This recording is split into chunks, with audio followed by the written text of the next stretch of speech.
Claro que vamos, Marilu, só que não precisa ser agora. Como não? Nós já estamos atrasados, Marquinhos. Ah, a gente não sabe nem aonde pesquisar.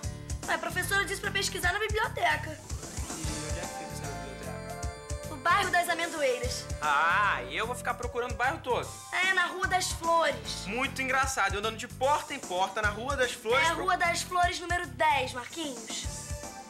A biblioteca fica no bairro das Amendoeiras, Rua das Flores número 10? Exatamente. Eu não sei onde é que é. Deixa que eu te puxo.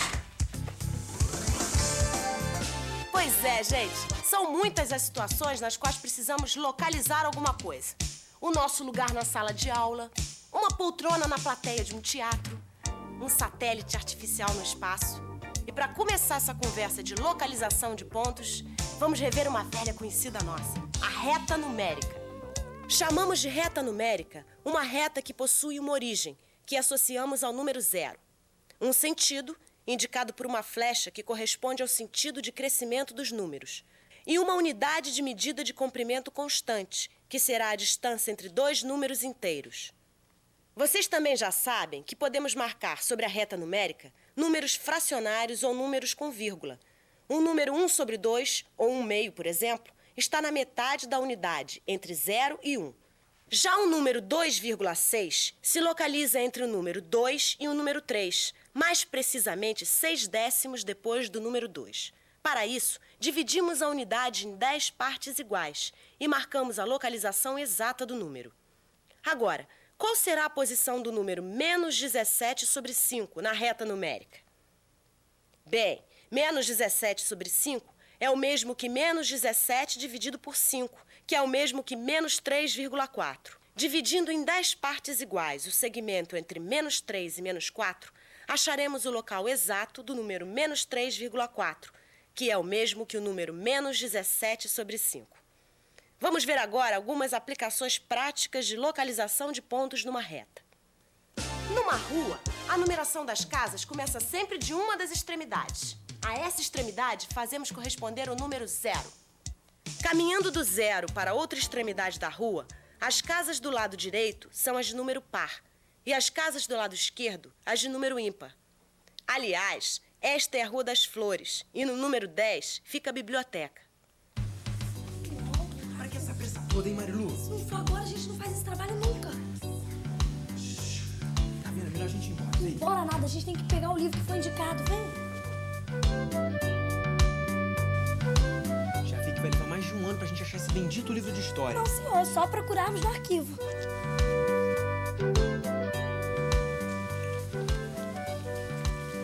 tudo tá muito complicado, Marilu. Só se for na sua cabeça. Para cada uma das situações que queremos localizar alguma coisa, são criados códigos e métodos. Aqui no arquivo da biblioteca, precisamos apenas de um código numérico que indique a estante, a prateleira e o local dos livros. É, e você diz apenas. Em primeiro lugar, procuramos o nome do livro na ordem alfabética. Tá, em segundo lugar, eu vou lá pra fora, fico esperando pra não te atrapalhar, tá? Qual é o próximo passo, então, hein? Procurar o livro na estante.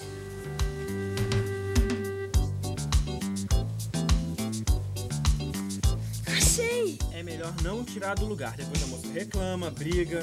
Ai, Marquinhos. O livro também nem deve ter o que a gente tá procurando. Tá aqui.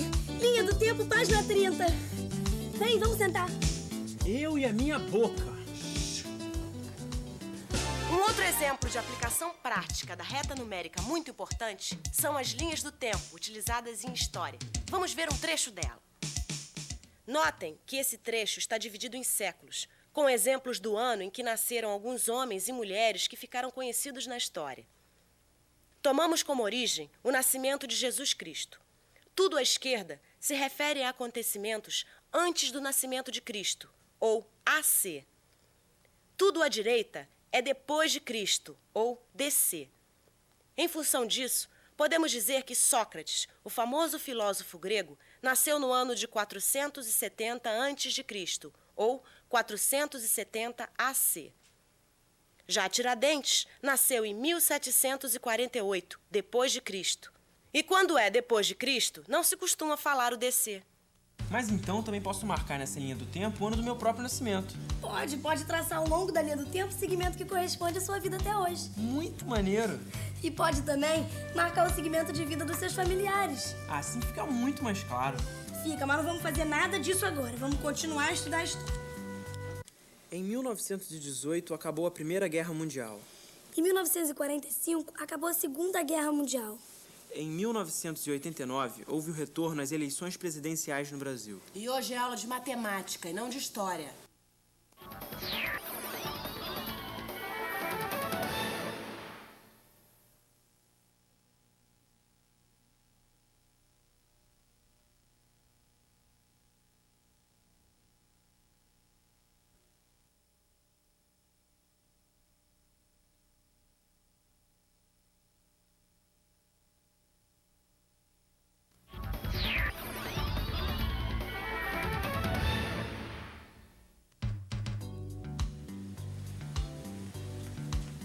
Oi, Mônica.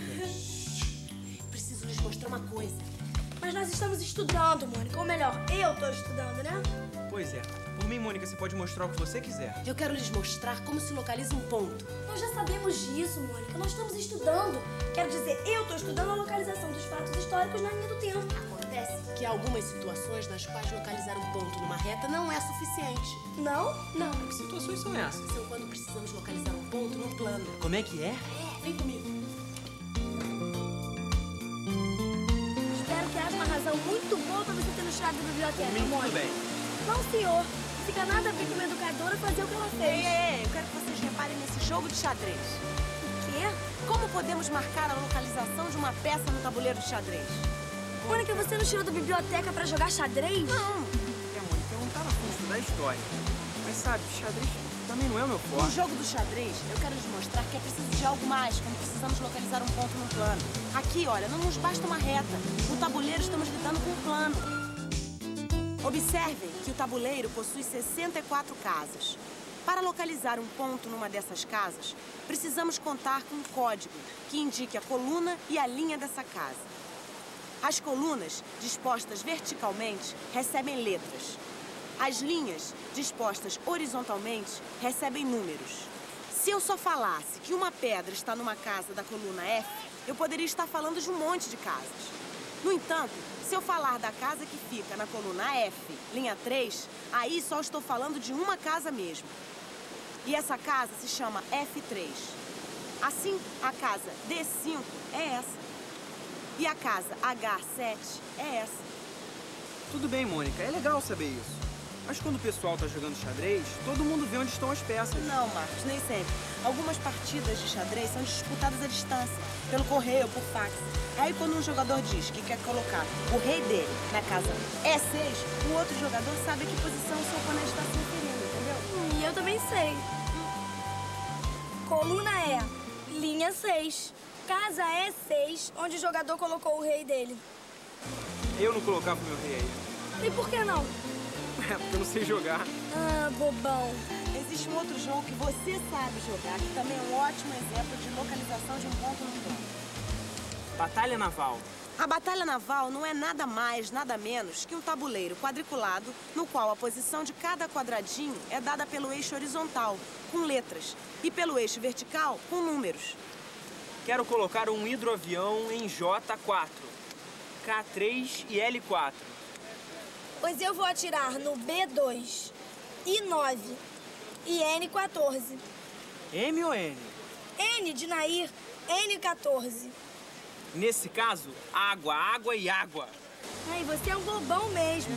É, mas que tá maneiro, tá. Ai, Mônica, foi pra ficar brincando que você nos tirou da biblioteca? Eu já falei que por mim tudo bem. Peraí, não é brincadeira não. Eu estou lhes mostrando a importância da localização de um ponto no plano. No mapa, por exemplo. Vamos ao escritório que eles mostram.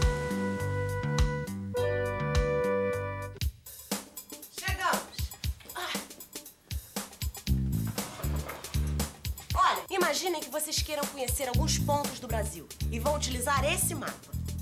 Qual? Esse. Bem, eu queria conhecer Recife. Ai, eu Curitiba. Pois vamos localizar os dois pontos no mapa. Podemos dizer que Recife está na área H3 e que Curitiba está na área F7. E a capital do Brasil? Em que setor fica localizada Brasília? F5. Isso mesmo. Tá tudo muito bom, tá tudo muito bem, mas você nos tirou de história pra estudar geografia, Mônica? Por mim, Mônica, eu prefiro os jogos. Tudo o que temos falado até agora são aplicações da matemática. Como eu disse antes, eu estou querendo mostrar a vocês a importância da localização do ponto num plano. Vejamos como conseguimos generalizar esses exemplos usando noções matemáticas. Quando precisamos localizar pontos sobre um plano, utilizamos duas retas numeradas que tenham a mesma origem e formem um ângulo reto. Essas retas são denominadas eixos cartesianos. E a unidade de medida utilizada para marcar os números inteiros é a mesma para os dois eixos. Quando caminhamos sobre o eixo horizontal, partindo do zero, que é a origem, para a direita, encontramos os números positivos. E quando, ao contrário, partimos do zero para a esquerda, encontramos os números negativos. Sobre o eixo vertical, partindo da origem para cima, encontramos os números positivos. Para baixo, os números negativos. Dessa forma, quando precisamos localizar um ponto sobre um plano, uma folha de papel, por exemplo, utilizamos o gráfico cartesiano. Muito legal isso, Mônica. Também me amarrei. Então, vocês podem me dizer onde fica o ponto 2, 3? Claro. Claro. 2 e 3. Mas, Mônica, tem que ser assim, começando do eixo horizontal? E como você queria? Ué, começando com o número 2 no eixo vertical e vendo o número 3 no eixo horizontal. Pode, Mônica? Já vou dizer. Mas antes, os nossos comerciais, por favor.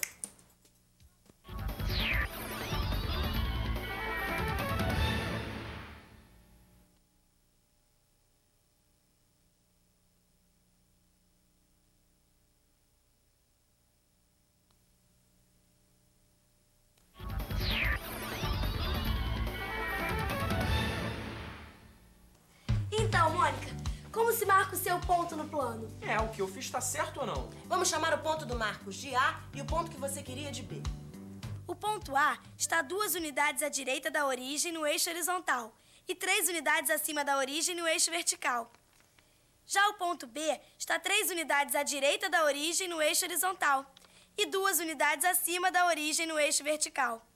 Os números 2 e 3, usados para identificar suas posições no plano, são chamados coordenadas do ponto. Coordenadas do ponto, maneiro. Parece coisa assim de viagem espacial. Para facilitar a representação dessas coordenadas, estabelecemos uma regra. E qual é essa regra? Primeiro, verificamos a posição do ponto em relação ao eixo horizontal.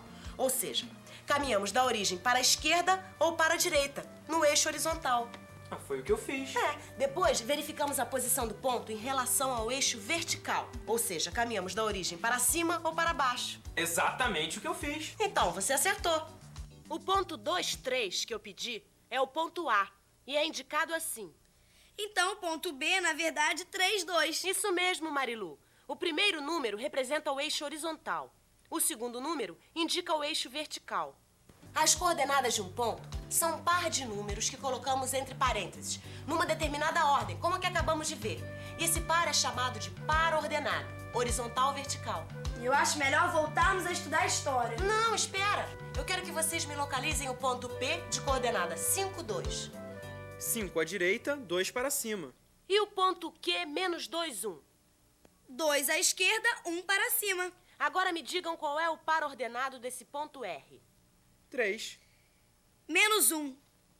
A primeira coordenada horizontal é chamada abscissa. A segunda coordenada vertical é denominada ordenada. Assim, o eixo horizontal é chamado de eixo das abscissas. E o eixo vertical é chamado de eixo das ordenadas. Mônica, agora me ocorreu uma coisa. E se o ponto em questão estiver sobre um dos eixos? E se o ponto estiver sobre o eixo das ordenadas ou sobre o eixo das abscissas? E como chamamos as coordenadas deles? O raciocínio é o mesmo. Vejam só o ponto L. Ele está a 4 unidades para a direita da origem, sobre o eixo das abscissas. E em relação ao eixo das ordenadas, não precisamos nem subir nem descer, porque o deslocamento vertical é 0. Então as coordenadas do ponto L são 4 e 0. Isso mesmo. E o ponto K? Qual o par ordenado que dá a posição de K? 0 e menos 1. Exatamente. A abscissa 0 indica que não há deslocamento horizontal quando partimos da origem. E a ordenada -1 significa que descemos uma unidade na direção vertical. Pois agora eu gostaria que você me mostrasse a localização do ponto Z de abscissa -3 e de ordenada 0. Se a abscissa vale -3, é só eu andar 3 unidades para a esquerda.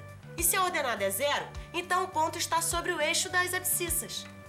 Aí está o ponto Z, -3, 0. Como vocês veem, localizar um ponto no plano é determinar suas coordenadas. E para isso, usamos 2 eixos perpendiculares com a mesma origem e a mesma unidade de medida de comprimento. Então, relembrando, o eixo horizontal é o eixo das abscissas. O eixo vertical é o eixo das ordenadas. As coordenadas são indicadas por um par ordenado de números, O primeiro número é a abscissa e o segundo número é a ordenada. sempre partindo da origem. Muito bem, vocês aprenderam mesmo, hein? Agora vocês já podem voltar a estudar história. Ai, Mônica, que bom! Você vem comigo? Aonde? Voltar pra biblioteca, estudar as linhas do tempo. Ah, sei, claro que eu vou. Eu tô doido pra estudar na biblioteca. Só que antes eu queria... Antes o quê, Marquinhos? Mas antes eu queria recapitular os melhores momentos do programa. Eu sei muito bem o que você quer.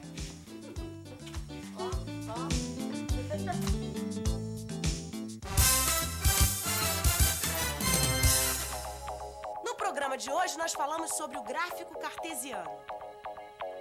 Começamos localizando pontos numa reta.